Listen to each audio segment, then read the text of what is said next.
Saya ingin berkongsikan hadis bagaimana kita akan menghadapi sakaratul maut. Daripada Ansha wa Anha berkata, aku melihat Rasulullah SAW sedang menghadapi sakaratul maut dan di sisinya ada sebuah mangkuk yang berisi air.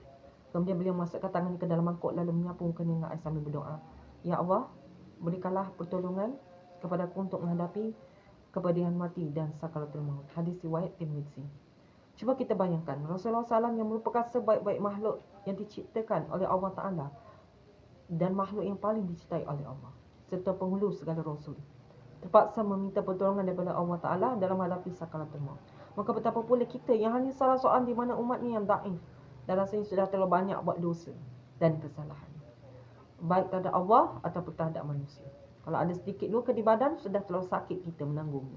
Maka bagaimana pula pedihnya ketika nyawa hendak diceraikan daripada badan. Oleh kerana itu, marilah kita membuat bekalan yang banyak dan persiapan yang lengkap untuk menghadapi sakaratul maut yang amat pedih itu. Kita hendaklah sentiasa berdoa dan memohon kepada Allah Ta'ala agar kita dikurniakan husnul khatimah, iaitu mati dalam keadaan beriman dan dapat menuturkan kalimah la ilaha illallah di hari akhir hayat, dan kita berlindung dengan Allah Ta'ala bila mati dalam keadaan su'ul khatimah atau mati dalam keadaan berlumuran dengan dosa dan kesalahan.